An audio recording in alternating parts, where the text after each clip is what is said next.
Welcome friends. আজকে আমি খুব তাড়াতাড়ি এবং ভীষণ টেস্টি ভেজ মোমো তৈরি করে দেখাবো। তো চলুন দেখে নেওয়া যাক। প্রথমে আমি 250 গ্রাম ময়দা নিয়েছি। ময়দাতে সামান্য নুন ও সাদা তেল ও জল দিয়ে একটু নরম করে ময়দাটাকে মেখে নেব, নিয়ে একটু রেস্ট করতে দেব। এবার খানিকটা বাঁধাকপি নিয়েছি, সেগুলোকে কুচিয়ে নিয়েছি। খানিকটা সয়াবিন সেদ্ধ করে নিয়েছি, 2টো টমেটো সেদ্ধ করে নিয়েছি এবং একটি মতো গাজর ভালো করে হ্যান্ড মিক্সারে কুচি করে নিয়েছি। এবার আগের থেকে সেদ্ধ করা সয়াবিনগুলোকেও হ্যান্ড মিক্সারে একটু কুচিয়ে নেব।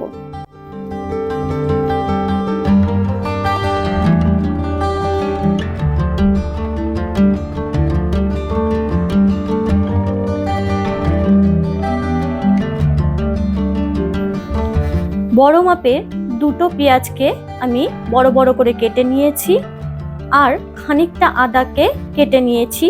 নিয়ে এবার হ্যান্ড মিক্সারে ওই পেঁয়াজ, আদা এবং 2টো কাঁচা লঙ্কা দিয়ে ভালো করে কুচিয়ে নেব।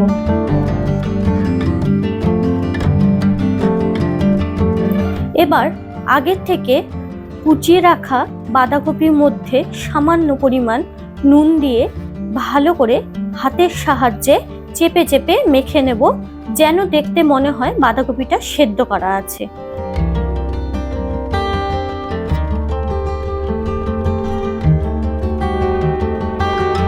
এবার একটা কড়াইয়ে সামান্য সাদা তেল দিয়ে এর মধ্যে আগের থেকে কুচিয়ে রাখা বাঁধাকপি, পেঁয়াজ, গাজর এবং কাঁচা লঙ্কা, আদা যে কুচিয়ে রেখেছিলাম সেগুলো ওই তেলে দিয়ে দিব।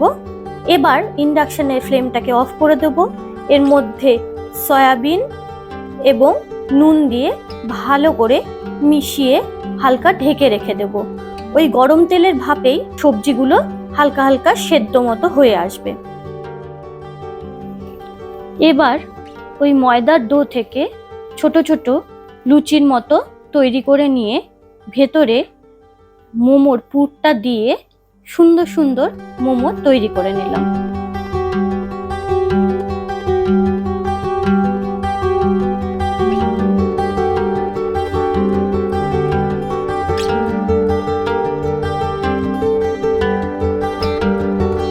এইভাবে আমরা অনেকগুলো মোমো তৈরি করে নেব। এবার আগের থেকে একটা কড়াইয়ের মধ্যে গরম জল ফুটতে দেব এবং ছোট ছাঁকনি মতো স্টিমারগুলোর মধ্যে সামান্য সাদা তেল মাখিয়ে ওর মধ্যে মোমোগুলোকে দিয়ে ঢেকে দিয়ে খানিকক্ষণ স্টিমে বসিয়ে রেখে দেব।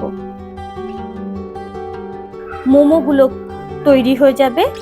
স্যুপ এবং চাটনির সাথে মোমোগুলোকে সার্ভ করব। তো ফ্রেন্ডস, আমার মোমো তৈরি। যদি এই মোমো আপনাদের ভালো লেগে থাকে তাহলে লাইক করবেন এবং আমার চ্যানেলটিকে অবশ্যই সাবস্ক্রাইব করবেন। ধন্যবাদ।